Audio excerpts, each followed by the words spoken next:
Welcome to Divine Downloads. I'm your host, Cassandra Bodzak, and this is the show where we help you make your dream your reality.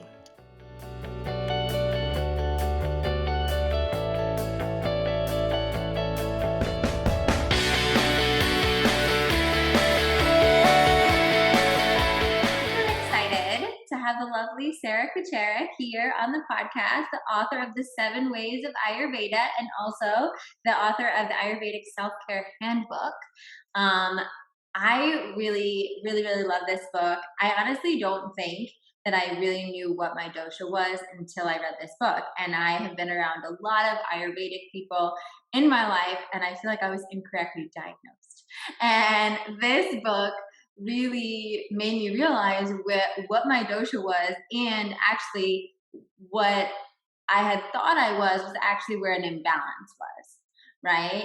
And so I was super excited to bring Sarah on the podcast. Not only is she just a rock star in Ayurveda, but also we've worked together. She was in my Spread Your Light. We go way back. So it feels like talking to an old friend. And I'm excited to just ask her all of the questions. So welcome, Sarah. Yeah. I'm so excited. Yeah, it does feel like just reconnecting with a friend. Yay. I know, it feels so good. I'm like, okay, one of my assignments actually, for those of you that are listening, have been listening to all the podcasts. Recently I had this podcast that was really great that this Gary Bodley, who's like this channel, this amazing channel, like an Abraham Hicks channel. He kind of called me out during the podcast, which I loved. I was like, wow, this never happens. He called me out during the podcast for only asking questions about, I ask questions when I do my podcast all the time based on current clients and people that I know are in Divinely Design Your Life. And I just have this sphere of people around me. So I kind of know what different people are going through. And he was like, no, he was like, you just need to ask the questions for you, because the questions you ask for yourself are actually going to be the most interesting. And the ironic part of it is that whenever I get interviewed and we do a little pre-interview chat, I literally always tell them, be selfish. This is an hour with me. Workshop whatever you need to workshop through with me, and that will be the best episode. And so it was I was giving people this advice and I wasn't taking it. And then you're my first interview after that. And I was like, I'm going to go for it with Sarah and ask questions that I feel and this is something that I just find so intriguing. So let's kick off though. I feel like there are so many in the wellness and the spiritual space right now. There are so many different modalities. There are so many different paths you could take, whether it's focusing on human design or astrology or whatever it is, different things, chakras, whatever, what drew you to Ayurveda? The strongest point is its connection to yoga, because that's how I was introduced to Ayurveda. So that was the first big draw. But the second thing is really the way that, when I describe it, it's like Ayurveda somehow just knows me. But yet at the same time, it knows you and it knows this other person. And it's the first time I've ever come across any kind of medicine or wellness practice or anything that's really it's for me, but it's for everyone, and also gives you that kind of how did you know that? How is this true that something exists where it could know everything about me? Yeah, Yeah. it's wild. I think that's one of the things that in this book, it really focuses on how you can utilize knowing your dosha in the different aspects of your life, which is really cool. And, like you had mentioned before, one of the side effects of that is that once you know yourself, then you can also start to know the people around you a little bit better. Mm-hmm. And it kind of makes a lot of things really clear, right? Why certain people act certain way, or it's so let's just, for someone that's still decoding their dosha, can we get kind of high level? Because I think one of the magical gifts that you have, more so than anyone I've read with Ayurveda, is that I really felt the words that you chose and the examples you chose for the different doshas and the doshic combinations were just very clear, and Mhm. helped very much distinguish like, oh, I'm actually not that, or I'm this, or whatnot. So can we just go through like a rundown maybe, and Mhm. say maybe a sentence or two that people that are listening can kind of, just tune in right now and like trust your intuition with, as Sarah goes through this, what resonates with you, and maybe jot it down so when we talk about it later, you can kind of have that as a frame of reference. Yeah. It might require more than like a sentence. Okay, go But for it. Go more than a sentence, whatever you yeah. want. So the first thing to know is that there are 3 doshas overall, that you have all of them. And that's kind of the point of conflict for people is everyone will say like, I am every one of them. And that's true. Like you are every one. But what we're trying to establish is what are you the most of, which could be one or it could be two that are very close in the degree within you. So knowing that, then you could be more predominantly one, like a single dosha, or you could be a stronger combination of two, which we call dual doshic, or which in the rarest case to be basically all three at the same degree, which we would call tridoshic. So to kind of dial it back a bit to make it more digestible, that these doshas or these constitutions are actually elements, the 5 elements that exist in nature. So you have ether, air, fire, water, and earth. And then the 3 doshas, vata, pitta, kapha. And the 3 doshas are each a combination of 2 elements. So that's a little confusing because if you have a single dosha that's 2 elements, it's easy to understand that concept, but easier to understand if you just dial it back, let's say to one. So for frame of reference, just for saying vata is air versus ether and air. Pitta is fire versus water and fire. And then kapha is water or is earth versus water and earth. So you have vata, air, pitta, fire, and kapha, earth. And it doesn't mean that ether and water, the two that I didn't include, are not important. It's just that when distinguishing them, there's not as much contrast between like ether and air, or like water has the heaviness that earth does and can be very like forceful in some ways, but it could also be soft and gentle in some ways. So it actually can kind of um, go with any of the doshas in a sense, like, or the elements can kind of relate to. So to say air, fire, and earth is the easiest thing. And so a vata person is an airy person.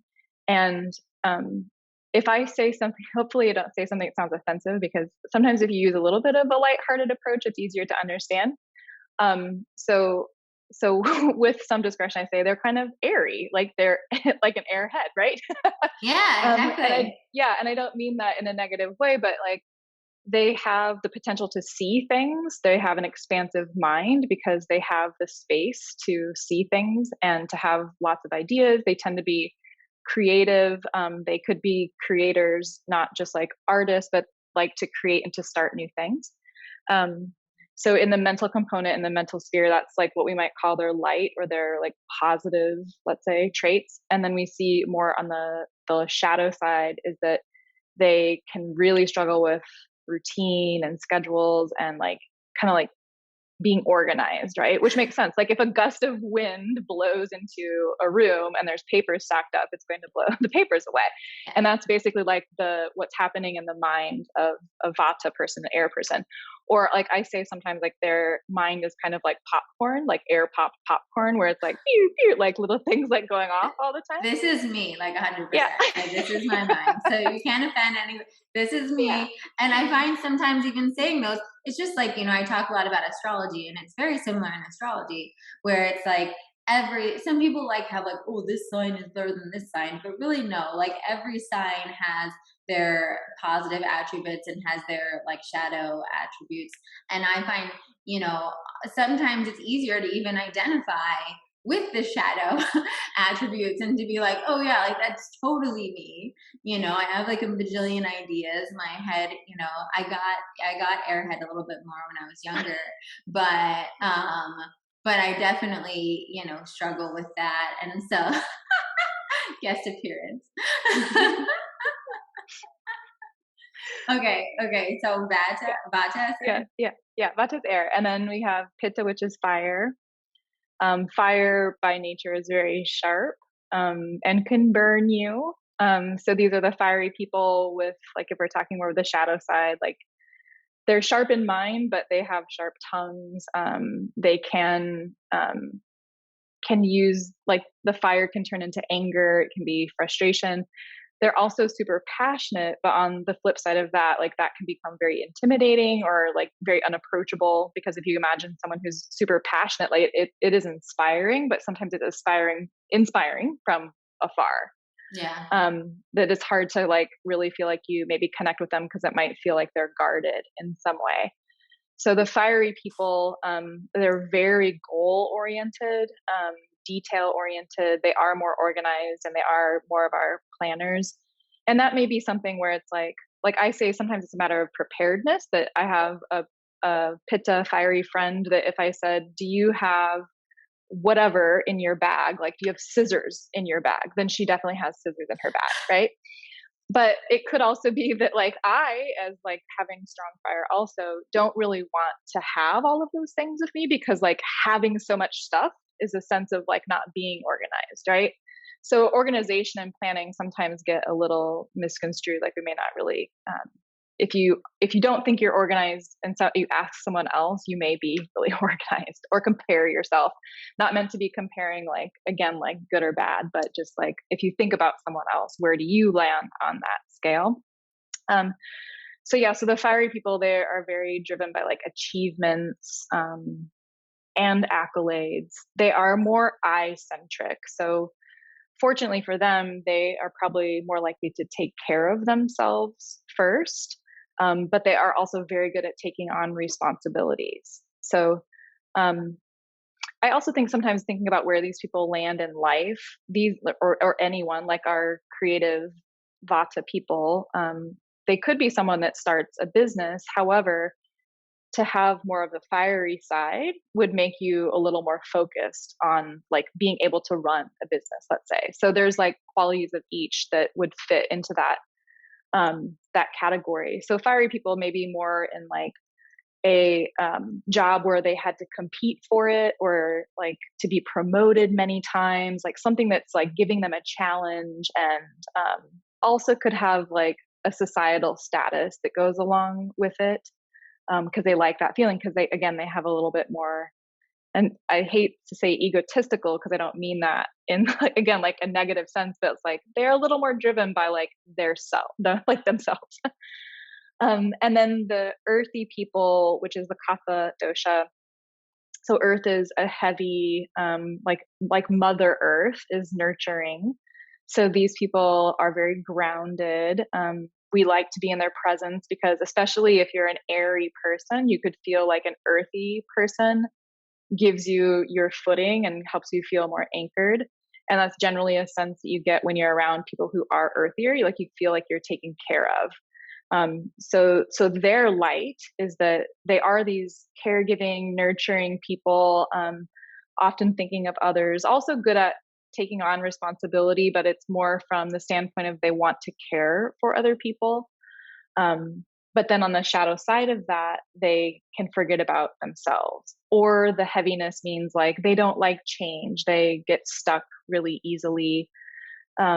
It's hard to kind of move them forward. It's like the heavy rock, let's say, that like you can't push a rock. Like, and unfortunately, if you try to push a kapha person, an earthy person, they actually just will withdraw from you. They would rather just like not interact with that, because they're also people of comfort. Like, they love their comforts. They want to like sleep in and nap and have all the cozy, fuzzy things around them, which could also, it's great because we don't have enough of that in our society or in our culture. But then that could also be bad, if they don't have enough motivation or discipline to do things that are actually like good for them. So that does give you like a picture of the three doshas, but then there's the doshic combinations. And really what that means is that you might see qualities of air and fire very strongly in you, but what's interesting is how there's an interaction between the two. So if you're a vata pitta, an air and fire person, then you might still be that detail oriented, fiery person that likes goals and so forth, But with the air quality, you tend to kind of question yourself more, or to lack confidence, maybe initially, or to basically feel confident in your own like sphere. But when you step out of that sphere, you're kind of like, oh, I don't know about this. Which also means that these people can respond quite well to external validation, that they will believe what someone else says about them, but they may not believe something about themselves that they think. So especially like the positive, it's harder for us to see the positive things. Like it's so much easier for us to point out what's negative. So that's why, like I think you said earlier, and then you have so that would be Vata Pitta, and then the Pitta Kapha, the fire and earth. And I don't think I should have a favorite dosha, but that is my favorite dosha. If I could choose to be a dosha, that would be what I would be. And I surround myself with Pitta Kapha people. So they're the fire and the earth. And why I like them so much is that they're a little more reserved, and it's just because of how they can balance me. So they're a little more reserved. They have the fire, that means that they're going to have drive and motivation. They have the earth, which means they have patience and endurance, and they're very accountable people. So they are like this, like, they're kind of like a big brother, where it's like you can trust them and go to them with a problem. You just like, that if your Pitta Kapha, your fiery, earthy person is around, you're taken care of, but they may not necessarily verbalize it to you, which is also something that can be their shadowy side, is that they're very internal people. So when you meet a Pitta Kapha, a fiery, earthy person for the first time, you might be like, well, what did they think about me? Or like, are they mad at me? Like, why didn't they say something? Because they just don't have the need to outwardly express things like some of the other constitutions do. And then Vata Kapha, which is actually air and earth, which is quite opposing.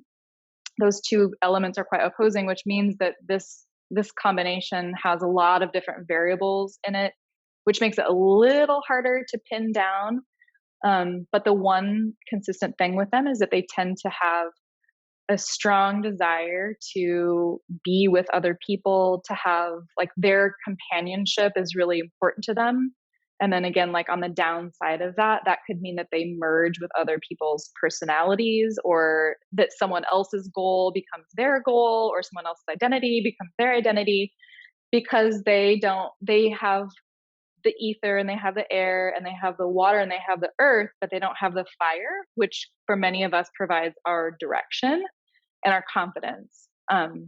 So the Vata Kapha, it's not uncommon to see Vata Kapha. It's just that it might be harder to identify them because they have these strong opposing qualities within them. And I've also seen that, as I'm seeing people, not just for like mental, emotional things, that my clients I see for physical things too, that Vata Kaphas will have what can seem like very random health symptoms. It's like they're the ones that come with the like interesting condition that no one else has ever heard of, and they've had to go to like tons of doctors to get it diagnosed. And so you see again, like the interplay between the two is that the opposition is what's making it like to be a very interesting combination. And then the tridoshic, the last, because you have all of those elements in quite an equal presence. It's more about how they were nurtured. So we have like the nature versus nurture component here that's probably a little bit stronger. So if you were a fiery person, but you had an airy parent, you might have felt like you needed to parent because you were the more like focused, confident one. But if you're a tridoshic person, you already have all of those elements in you. So if your parent kind of guides you in a certain way, you're like, oh, well, yeah, I'll do that because it's a part of you. So the way that they present can also be quite varying because they again have all these different, it'll seem like they're kind of good at everything. Like a shapeshifter almost. Yeah, in a way. Yeah. I would normally say that the people who have Vata in their constitution are almost, I mean, I said merger with Vata Kapha. Yeah. So like shapeshifter maybe is a better way of describing a tridoshic person because they can be like, well, I'm good at this. Oh, and I'm interested in this. Like, it's not even just like, because like how many things are we interested in that we'll just never be like, which is fine, like never great at doing, but they'll be interested and somehow good at it. Yeah. Wow. So Wow. So that was much. way more than one sentence for No, each. but I think that was good because I hope like listeners are able to kind of at least guess at where they feel they land on that scale. Mhm. After reading the book, I thought I was Vata Pitta. That was Mhm. my like self prescription. But from Mhm. knowing me, would you agree with that, or would you think I was something else? I could definitely agree with that. I would say I can't discount like strong Kaphic qualities in you too. Like I feel like you're such a nurturer. Well, it's Um funny. It's funny because that's the one that a lot of my other friends have brought up. But when I mhm. read the book, I really like did not relate to a lot, like most of the examples. Mhm. Like, and so I was like, maybe I just have an imbalance that is giving me Yeah. more like Kapha Mhm. qualities because I'm actually. It's this sounds awful to say. I'm not a horrible person, but I think my clients have a bias Yeah, around but feeling like I'm actually more nurturing. Whereas, like, if you ask my fiance, or like in yeah, that, like in the like actual kind of nurture, I'm yeah, very much not right. actually. I really actually struggle with that in my Mhm. personal life. Mhm. I'm way more focused on career and Mhm. way more focused on like, so I'm like good at being of service in that moment. And I do Mm. think I have like maybe a mothering energy to my clients, Mhm. but I have to really work on that Mhm. in my personal life because when given the choice, I'd always rather be working. I always have another creative idea. And I'm Mhm. always like, I do not really want to, Yeah. Yeah, so by that description, I would say absolutely, and you bring up a couple of interesting points, which is, um, I often recommend, like, if you don't know what you are, like, ask your friends. Like, have your friend or your significant other take the test, or a family member that knows you really well, take the quiz for you or read. I mean, I'm not into quizzes so much. Quizzes are great for, like, adding some direction for you to give an like, to get a general idea of where you land, but you have to really like learn about each one. Like you were saying, I think that's probably why it was helpful, is because like you really started to learn about each one of them, so you could also eliminate the ones that you were not. But the people, your people will know better than you do sometimes. And the other point you bring up is that your clients, because it's the role that you're playing, right? So yeah, it's like we see you in one role, and not to mention that in that role, you kind of should be keeping your act together. Like you should be. yeah, Like yeah, you're doing you it know, really well. Yeah.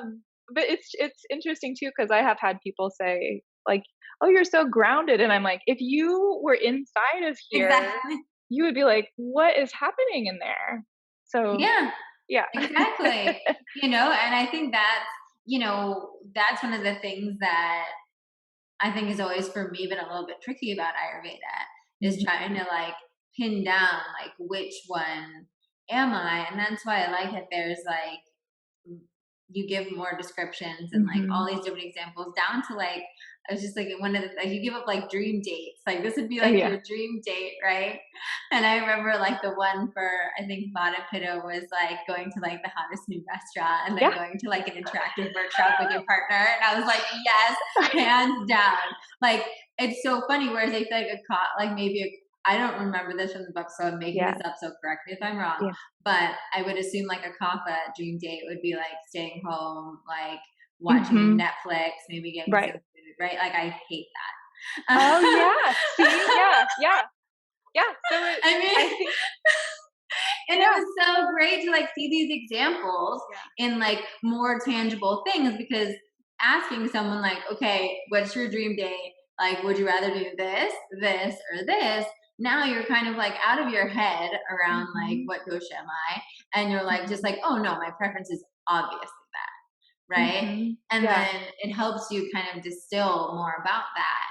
But so let's talk about how, once you figure out what's going on with Mhm. you and Mhm. what your dosha is, how do you utilize that in your life? How can that become like a superpower for Mhm. I wanna emphasize that it's not about, like, there's something wrong with you, because I think that was one thing that made writing this book really challenging, was to help draw awareness or, attention to different aspects of people in their personality or their emotional tendencies, behavioral tendencies, and so forth, to say, like, "Hey, you might be someone that does this, like, be on the lookout for this."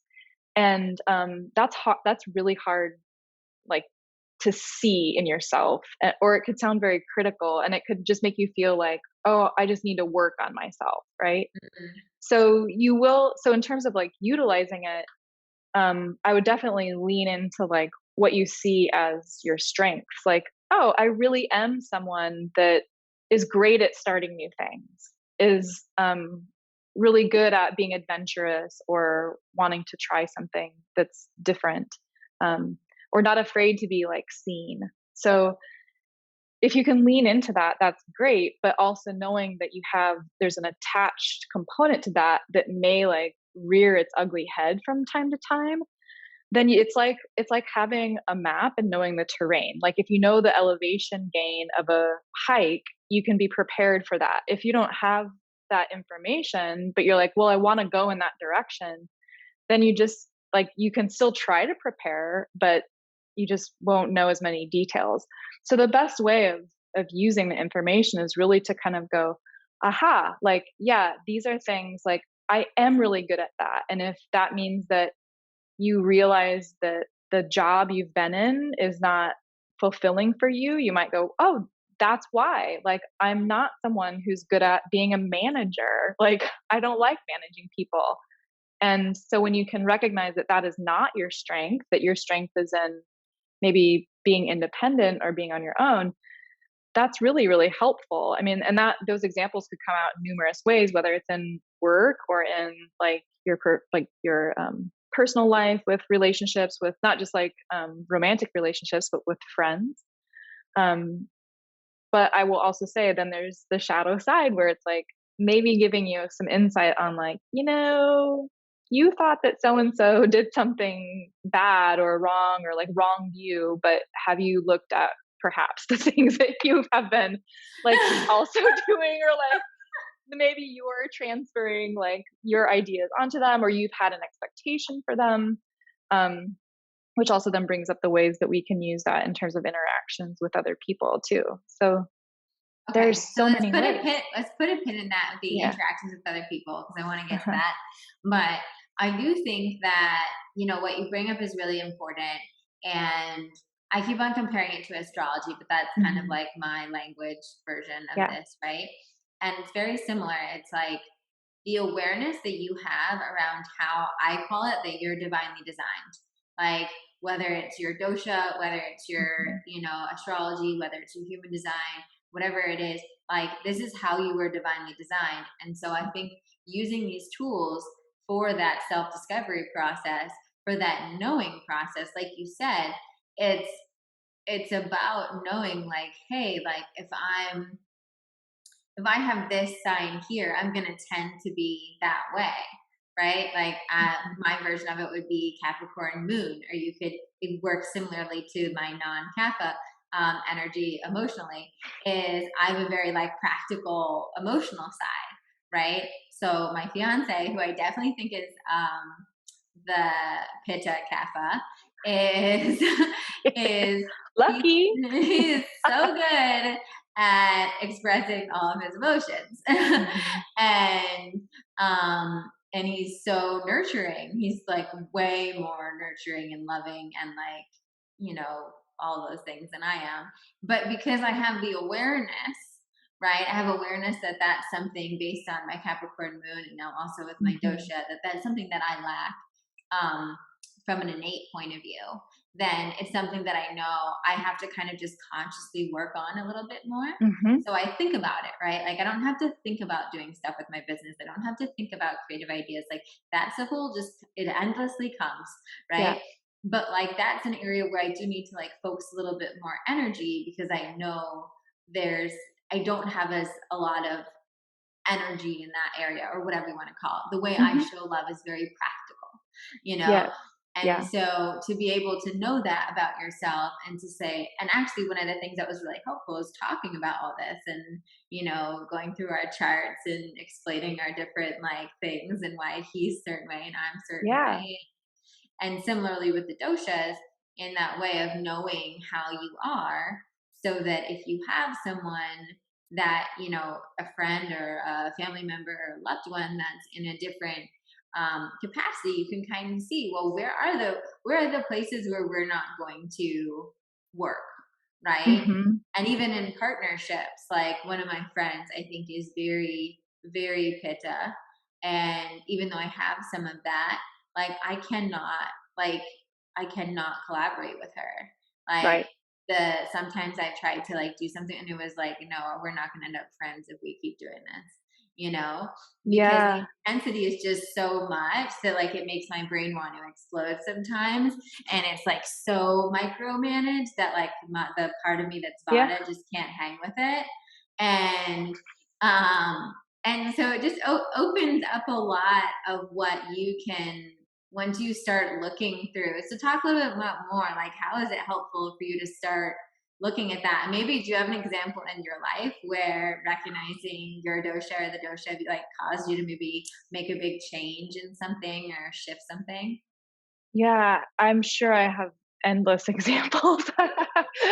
Um, I mean, it's really helpful to know, like, where you mentioned, like, the pitta person that the pitta friend, and, like, pittas and pittas don't go well together. Like, they do and they don't. Like, there's so much fire that it's like having a dance partner, like, you're leading the dance and they're leading the dance, and that does not work. Um, so a lot of things that, like, examples for me are, like, recognizing those things where I go, "Oh, either I need to, like," if I am unwilling, let's just say in, like, a romantic relationship, that if this isn't a compromise that I can make, then this is absolutely not going to work. Or if I can't be understanding of their perspective, then this is not going to work, right? So it's really quite, like, being quite honest with yourself, and saying, like, you might be trying and you could try, and then it's like, this just doesn't, this combination here is just not going to pan out. So I think a huge example, is, like, if, for me, like, being in a relationship that does not have, like, a lot of affirmation in terms of, like, how someone feels about me, is really a struggle, because I would also identify as, like, a stronger Vata Pitta person. And for me, like, Vata Pittas don't have to be the same. So, like, because we are both Vata Pittas, it doesn't mean that we're going to have the same, like, generally, we're going to be similar. But for me, I would be questioning, like, well, they didn't say something. So, like, how do I know that they felt this way? Like, I need more of that. Um, so if I'm with someone that's not giving me that, and that's not in their nature to do, I could never force that. Like, they could try and they could understand, but if it's not possible for them because that's not how they show affection, then, well, like, you can only bend in so many ways. So Yeah. not a Well, it's specific example, but no, it's totally true. It's totally true. And just like you said, like my partner actually is more vocal than me, maybe less vocal than the average person. I don't know. But like because it's so much more vocal than me, it's like fine. But but also like, yeah, I have another friend that's like what you were talking with the Vada Kapha. And they're like you very much some of the tendencies that you were talking about. And as a friend, like I like there's such an impulse sometimes to make some of those tendencies wrong, right? mhm. And to want to like be like, no, you shouldn't like meld with that so much, or like want to like, I mean, it's so funny because now I'm like, wow, I just go around trying to light fire under my friends' butts. Yeah. And I just need to leave them alone. Right. I Yeah. just need to leave them alone. And, you know, it does give you a completely different perspective on it because, again, it's like just, it's an acceptance of not only you, but of people around you. Like, this is how I'm designed. So I'm going to have things about me, some things that's really helpful for, some things that it's really not helpful for. Mm-hmm. And so is everybody else in my life. And it's, Yeah. you know, like you were saying with relationships, it's really deciding like, where's that level of compatibility? Mm. And I can think, yeah, as going to just, I'm interrupting you, but to say that it just popped in my mind, like as a business owner and having a staff that I had a staff member once that was someone who needed a lot of coddling, and I am not a coddler, and I wanted to like provide that for her, and so I could only like it's also only possible for me to do things in a genuine way. So I really had to like try to sort of remind myself, like, is there something that so and so did that you need to say, like, just outright, like, even if it's a part of her job, like I might have to say. But that's also an example where it's like I can recognize something with another person that is necessary for me to try harder to do. Um, and that's different than a, it's a different type of relationship, but that would not work out, you know? And then I could know, like, maybe I'm interviewing people to fill a position. And I'm like, ooh, like this seems like like someone that needs coddling. Like as someone that manages people that's not for me. So that is not a good fit. And that's much easier because it's a literal interview process, right? Like, yeah, yeah, absolutely. yeah. That's actually perfect. I was just about to get to something along that effect because I do think one of the ways of like having this self-awareness can really work for you, and one of the things that you know that I love to talk about is when you're creating a business, and you could even take this to, you know, getting a job, right? But when you're Mhm. going forward in your career and something that feels really aligned, I'm always telling people, make sure you design whatever your career is around you, right? And not just try to fit you into a career, because we're all designed so differently. So even Mhm. if like all of us were coaches and podcasters or whatever, if we are truly honoring our own essence and how we're designed, our businesses would all look different. Mhm. Yes. Yeah. So as just like a fun experiment, could you go through all of the doshas and kind of maybe talk about, let's say they're all, we'll just say they're all coaches for the sake of my audience, because most people are like that. Like, so they're like coaches or wellness thought leaders or something like that. And how would that manifest differently in different doshas? In what? Ooh. Okay, let me start off and I want to make sure that I'm answering this in the way that you're Okay. asking. So, for example, if you have a Vata coach, um, a Vata coach is someone that would, of course, have tons and tons and tons of ideas, but may have difficulty with follow through. Is No, I want you that to what you think of mean? it. So, for instance, I would say, Yeah. like, okay, if you're a Vata coach, then it's going to be imperative for you to have a VA, right? You're going to need to have a VA Ah, oh, yeah, yeah, because yeah. you're not going to have your stuff together. You need someone else that has your, like, so even in that, like, kind of from the back end of it, Yeah. right? You might Yeah. even want to Gotcha. have it scheduled a certain way. You know what I mean? Like, from the Yeah. person. Yeah. Right. Okay. Let me try again. I Yeah, just feel like because we that's have a lot of listeners that are like, either they're like yeah, yeah, yeah. thinking No, about the that's coaching world, and this could be really, really really helpful. right, right. It's really, really on point. So it is definitely the Vata person definitely needs a VA. Like they need a handler, right? Like they need someone to like pick up after them, to put their stuff away, to organize their things. Um, and that's really like if you have any Vata in your constitution, that may be something that you'd want to consider because you might have a harder time like upholding a schedule because you might be like, oh, shiny object, like or just kind of want the ability to be spontaneous. So you might have to have someone to help you. It's like you definitely need a coach if you're a Vata coach, or you need an assist, like you need someone that's helping you, like in terms of guiding you as much as you're guiding other people. Whereas a Vata Pitta is really more, and this may not be descriptive of you. Now I'm wondering, but like I see a Vata Pitta coach as um, potentially having difficulty like saying no or with boundaries, because there's a tiny bit of them that might be second guessing things, Mm. um, or kind of like really they want to make people happy, but there's also some validation points for themselves in that as well. So it's different than the way that another constitution might say, I want to make someone happy. Um, but it's really about like, they don't want to make someone mad. Maybe that's more a better way of looking at it. So boundaries are huge for that constitution, as they are for others too. But for the reason of like, your output is going to be way too much and you're going to get depleted and burned out. Like that's a constitution that will easily get depleted unless they have their boundaries in place.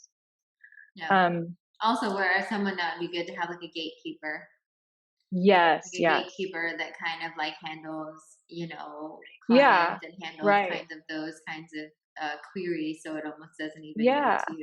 yeah, definitely. Yeah, yeah, that's letting you focus because, again, with Vata in the constitution, um, you might also need that not just for like having someone else to be able to say yes or no, but to help you stay on track with what you're doing so you're not starting too many things without finishing them.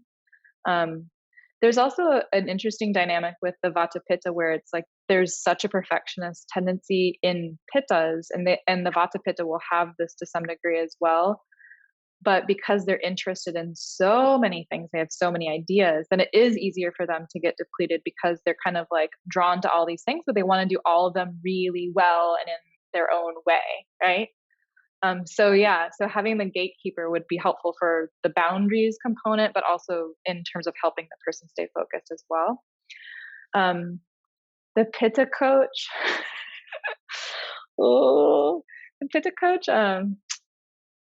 There's some stuff with the Pitta coach. Like the Pitta coach should really make sure that, well, that first of all, that they make time for play because Pittas are the more rigid people that have difficulty doing things just to do them. There has to be a reason behind it.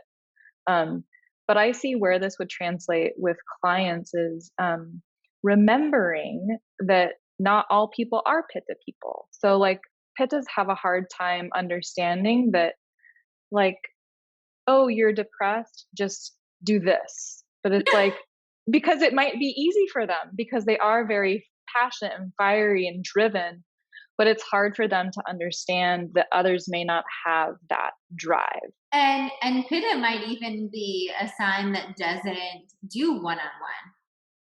Yeah, that's true. You Yeah. know, a lot of Pittas I know are more like one to many. And I Hmm. don't know if that has anything to do with that kind of a thing. But yeah, I don't know, just Yeah, that's option. definitely possible. Yeah, right. And I mean, a Pitta would also want to have a lot of reach anyway. You know, they may not even feel satisfied by like having the one on one because it wouldn't feel like enough for them, Mm, you know? Like yeah. they want the most and the best, and that may not feel like the most and the best. Um, the Pitta Kampa, uh, the Pitta Kampa in all aspects, so this would extend into coaching too, has to remember that they are not invincible, because they don't get the physical signs that other constitutions might. So, like I was saying, the Vata Pitta can deplete really quickly. So the Pitta Kampa coach would have to remember, like Pitta Kampas are very dedicated. So a Pitta Kapha coach is going to be a very dedicated coach, and they have to remember, like, you can only put forth, like, your output can only be so much. And if you're not feeling that yet, eventually you will. So it's sort of about having some of those like parameters in place, even if you don't think you need them. Mm-hmm. Um, and just kind of keeping you in check, or like a checks and balance kind of thing. Even for the Pitta Kapha person, I would even say that I would recommend for many people to have like a check-in either at the end of their week, the end of their day, or a monthly check-in or something like that with themselves, just to kind of go, okay, like, how do I feel? What went right? What went wrong? Like, and each constitution would have their own questions, but the Pitta Kapha might benefit from this the most because they are a little more out of touch with that, that they can kind of barrel through. Like in nature, the fiery, earthy, someone recently on a social media post had said something about lava, and I was like, lava is like Pitta Kapha because it's like this slow moving heat, which could be very destructive. Yeah. But it's like in this scenario, that slow moving heat can actually be so internal that if there's no release valve, there's no pressure release or any way of cooling it, then they're going to end up harming themselves. So the Pitta Kapha coach has to be super careful about being overly invested in their people. And Kaphas, the Kapha coach has to be open to doing things differently. Mm-hmm. Like to find a new way to do things, or to be open to changing direction when something's not working. Because they're going to feel pretty,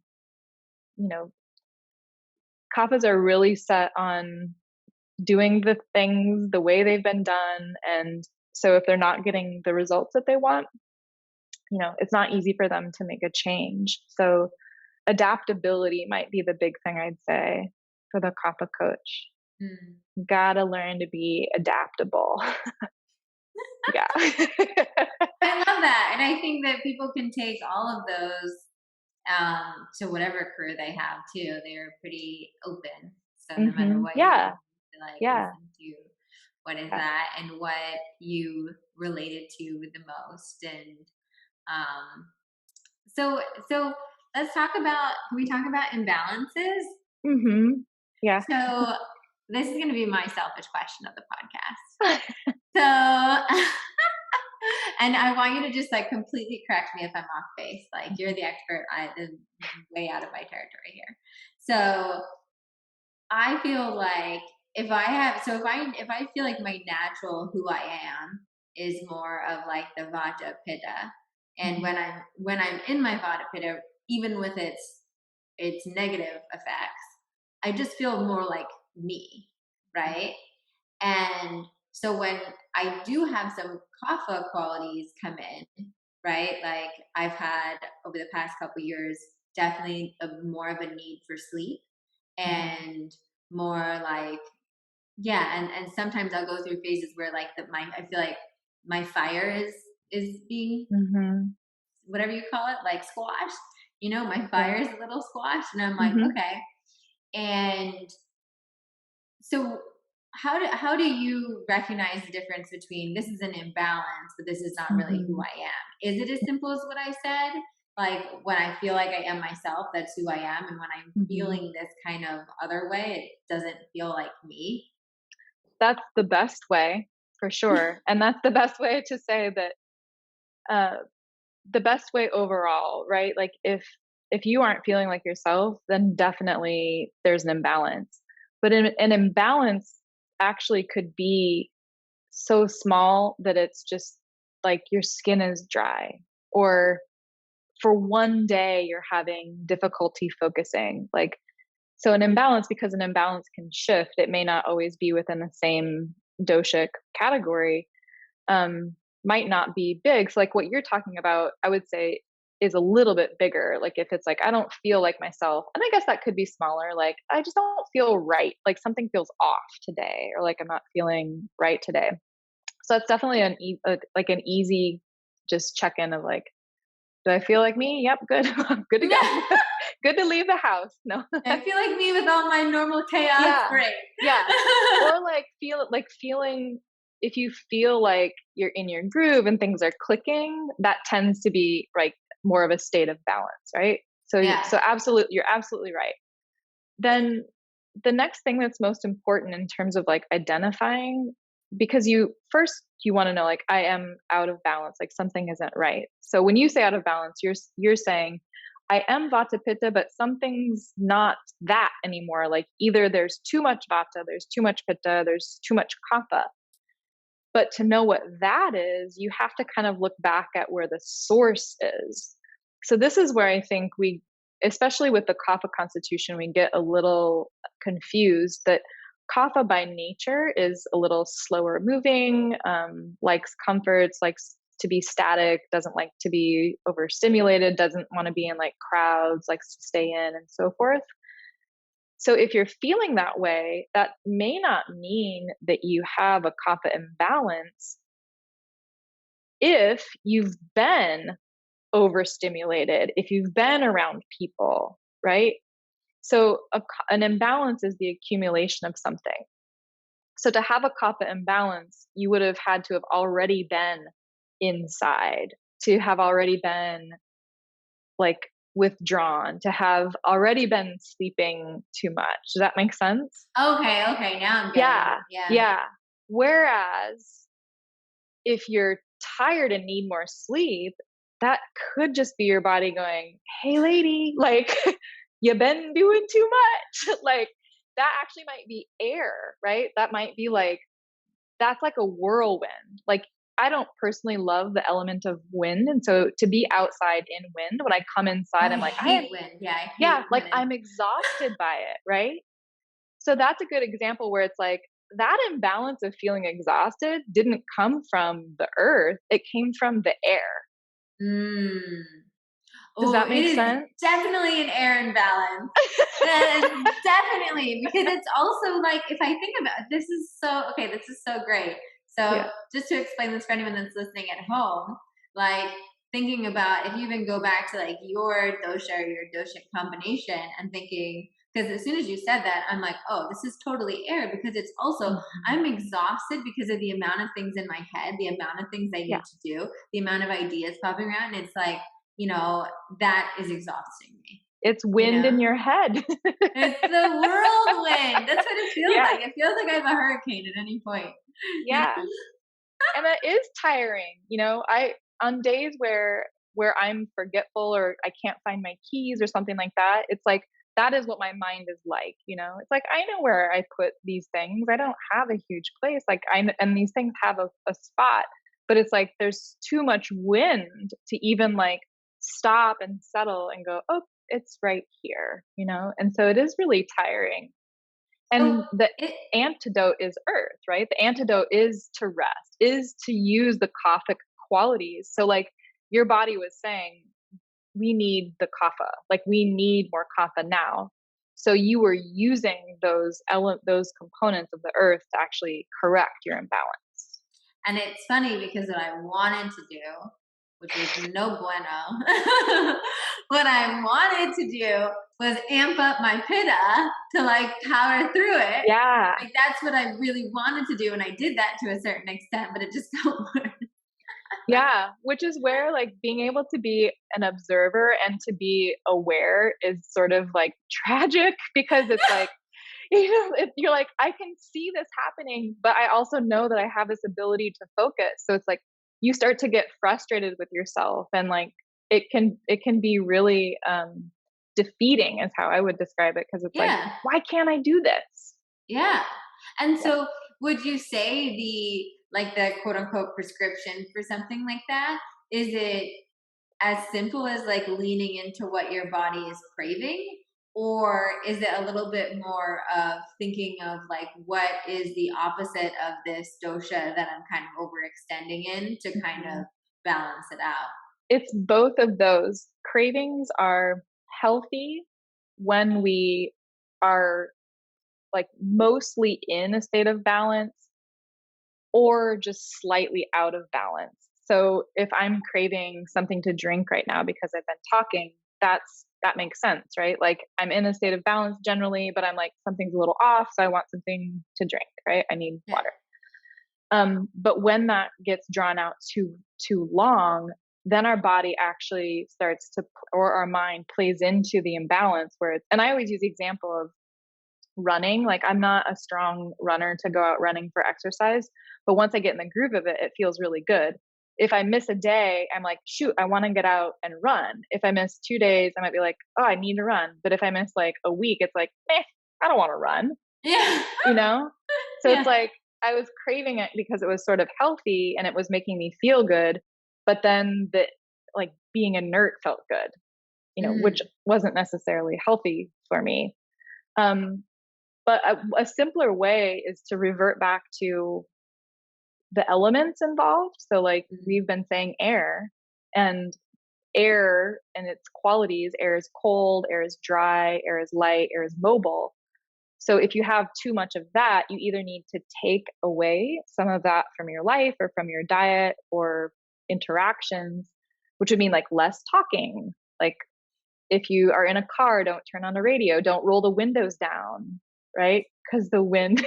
I literally, first of all, I cannot drive my car with the windows down. And I do get, like, recently I've gone, because I'm in a busy season right now.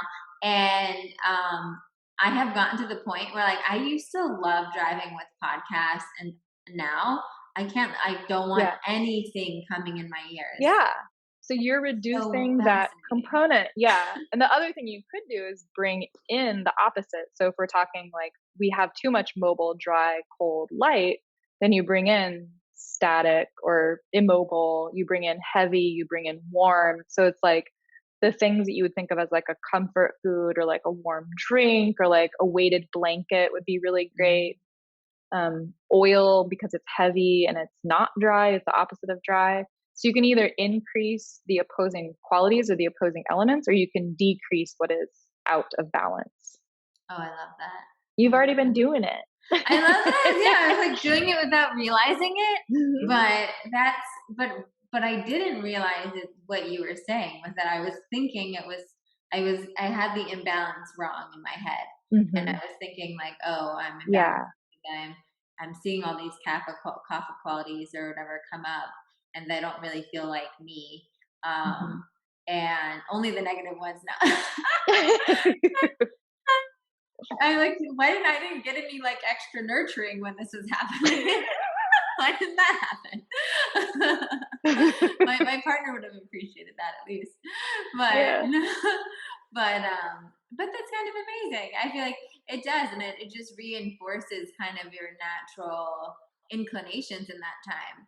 And also Mhm. just gives you, I think one of the reasons why I love Ayurveda and I love just any of these modalities that kind of help you bring greater awareness to yourself and to the people around you is that it oftentimes just reinforces your natural intuitive inclination, right? And Absolutely. Yeah. like, oh wow, like when you're feeling overwhelmed or whatnot, like having a hot beverage is such, like, that's definitely like one of my things that, when I'm having like a crazy back to back day, I will like make myself like a nice tea with some like honey, and like that to me, I've literally said this to my partner. I'd be like, just like it holds it down for me while I'm dealing with a Yeah. lot. Well, even holding the warm cup, like, yeah, or holding like a stone or like making sure your feet are on the ground. Yeah. But you're right. It's like trusting your instincts, but because we have this chronic like detachment from nature now, a lot of us don't really even know our instincts. Like we're not even hearing our instincts. So like let alone being able to listen to them. So Yeah. there's a little bit of a gap there, but like you're fortunate that you're good at listening.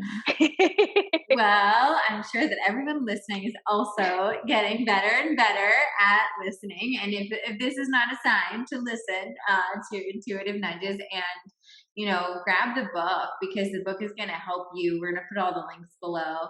The book is going to really help you.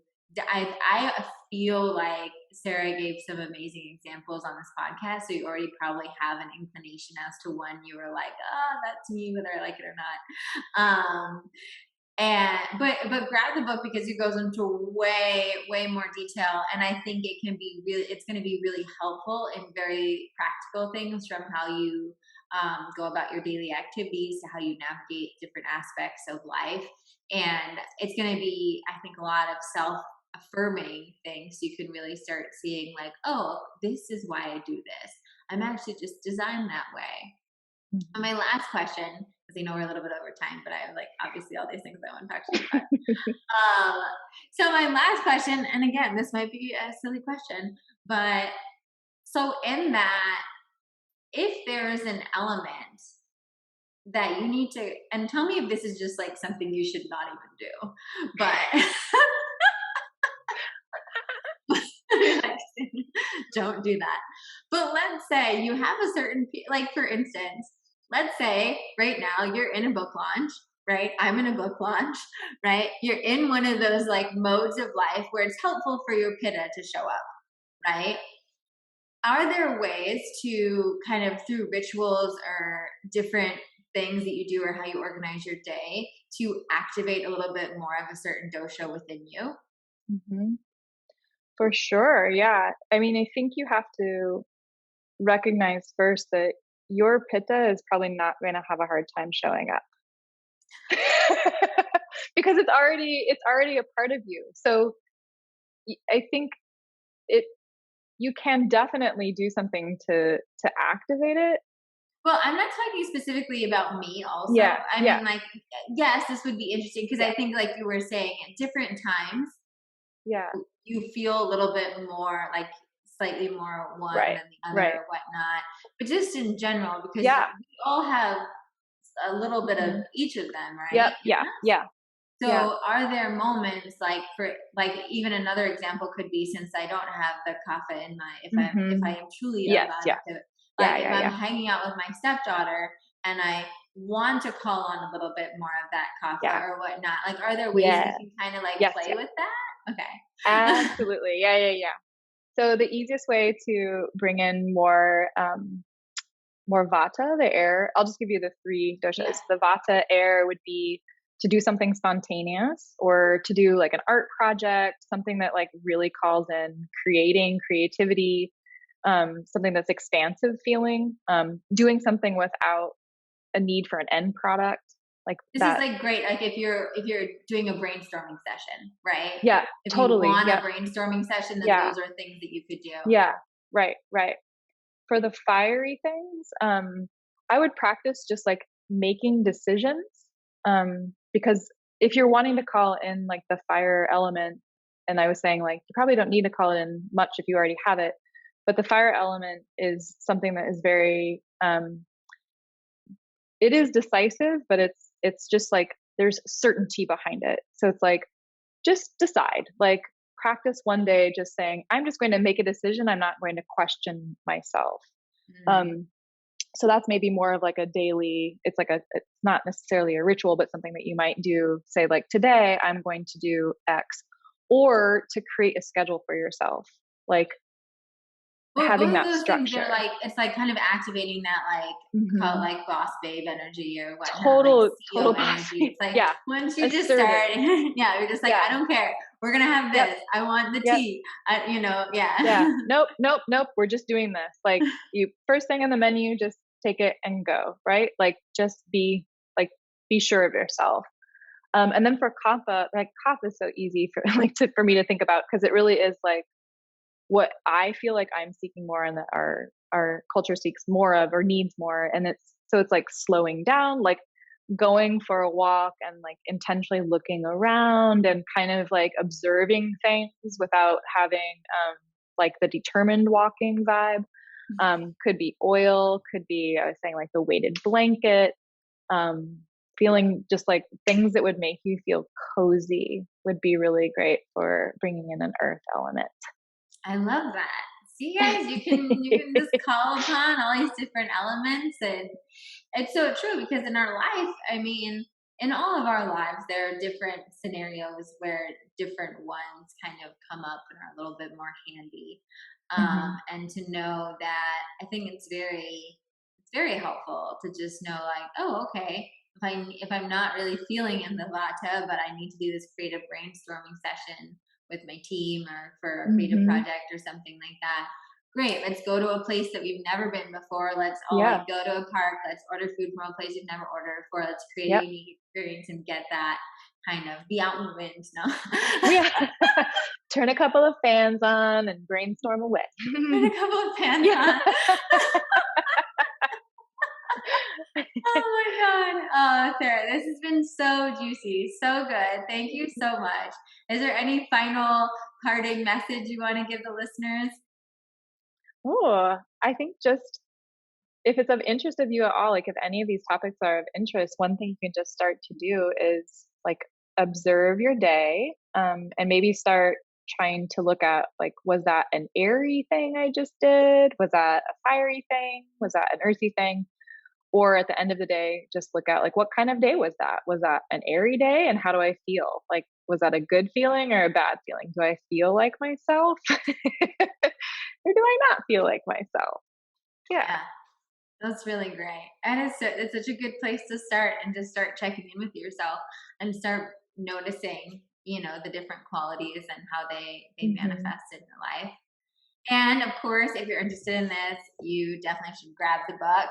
All the link is below. And are there any other places where people should find you or know about that we're going to link below, Sarah? Probably my Instagram and my website. So yeah. We'll link to all the things Yeah. below so you can check her out. But highly, highly recommend this book. It's so helpful and it's so practical. And I think that you're just gonna, if you enjoyed this conversation and are excited about really like utilizing the doshas and your natural divine design as a superpower, it's a must have. So thank you so much, Sarah, for Thank coming you. on. I love Thank you. you. You're amazing. Thank you.